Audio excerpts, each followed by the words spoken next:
Така, Бранко, благодарам. Екипата на Македонија наутро, ова утро се вклучува во живо од населба Мичурина. Овде течат подготовките за традиционалната мичуринска средба што се организира по повод празникот Свети Василий или како што е во народот познато Стара Нова година. Утрово наши соговорници се Ѓоко Гаштаров, председател на Сдруженијето Мичуринска средба и Ленче Чолаковска, членка на организациониот одбор.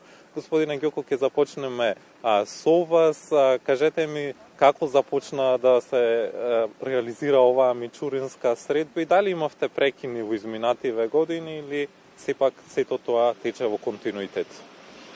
Пред се, добро ни дојдовте во населбата, да ги поздравиме гледачите на Македонската радиотелевизија, да ги обавестиме што се вечер ќе се спрема, што ќе се одржат мичуринските средби, која програма ќе биде присутна и така. Населбата Мичурин е една градска урбана населба, која што ја гаи традицијата од пред 70 на години, кога почна оваа населба да се населува со граѓани кои што беа протерани од Егејскиот дел на Македонија.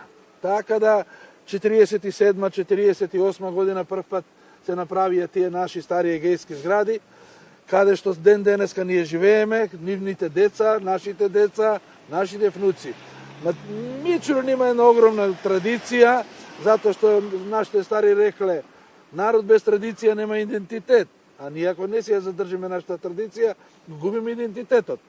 Тој идентитет е наш македонски, не може никој да ни го земе, ние си го продолжуваат и младите после нашето доваѓаат, кои што се вклучуваат во организацијата на таа Мичуринска средба.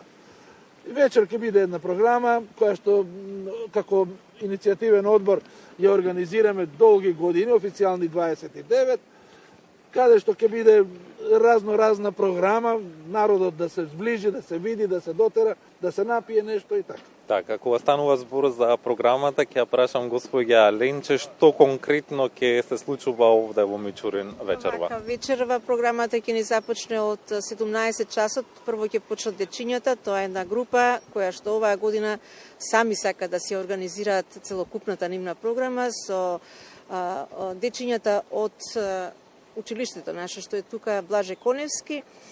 Ќе организират од 17 часот ќе започне, ќе трае до 19 часот. Потоа започнува на официјалниот дел, значи доаѓање на кумот со погачата, кршење на погачата со паричета, назначување на новиот кум и после се пали огинот, стариот кум, новиот кум и председателот со факлите го палат Василичарскиот оган и почнува после тоа се народната веселба, значи со музика, со топла ракија, со вино. Сите сме тука да си ја прославиме Стара Нова година, народно кажано. Кој ќе се запали огинот, значи посакуваме, значи сите лоши работи, значи и бедата да изгорат во тој Василичарски огин, а малата искра од пламенот да ги стопли душите на целиот народ и да им ја осветли куќата дома, домовите. Да се среќни и весели и берекетни. А берекетни ќе бидеме затоа што по старите верувања викаме ако заврне дожд или снег, значи годината ќе биде берекетна. Така и оваа година, како што гледате, ќе ни биде берекетна годината. Да се надеваме дека ќе ни биде берекетна. Господин Ѓоко, вечерва ќе кршите погача со златник, со тоа што на тој што ќе му се падне златникот ќе биде нов кум. А што ќе значи тоа за новиот кум? Кои надлежности ќе ги има истиот? Традицијата кај нас во Мичурин е кршење погача за Василица, а не за бадник. Палење оган за Василица, а не за бадник.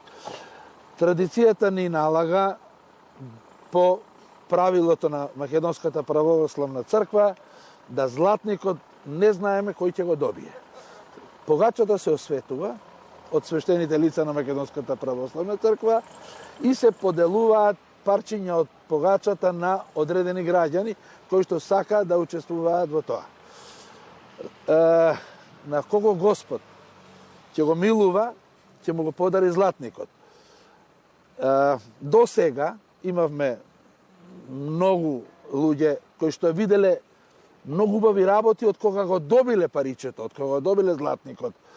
Така да обврската на новиот кум е она да ја направи само погачата, да донеси оној дар за Бога, виното, односно крвта од нашиот Спасител, да ја освети црквата и останатото останува на организациониот одбор кој што се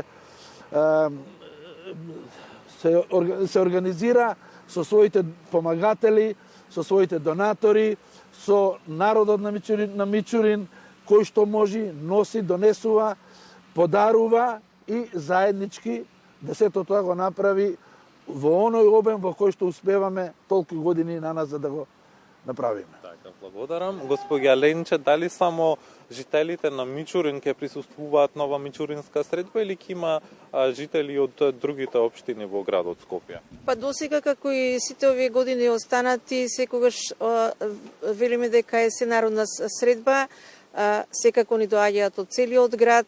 Имаме и наши селени граѓани што живеле овдека, за овој ден доаѓаат да се видат со своите комши, роднини и така натака, да се напијат една чашка топла раке, да се направат муабе за нивното детство, да се раскажат, да се вратат на убавите моменти кога живееле во населбата, така да од секогаш било од секаде, од сите населби од градот Скопје да бидат присутни овде на ова голема средба. Така, и на крај да упатиме една покана до нашите гледачи на Македонија наутро и до сите граѓани кои што имаат можност вечерва да дојдат овде во Мичурин на овогодинешната мичуринска средба.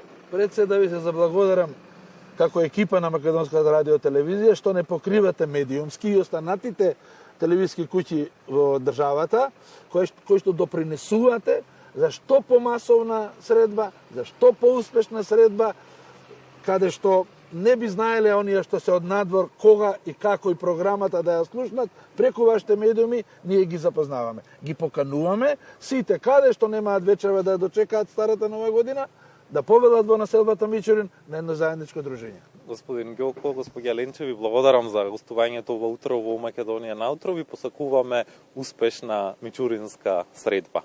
Ранко разговаравме со Ѓоко Гаштаров, председател на Сдруженијето Мичуринска средба, и Ленче Чолаковска, членка на организациониот одбор, и една покана повторно до сите кои што сакаат вечерва да присуствуваат на ова мичуринска средба овде во Мичурин.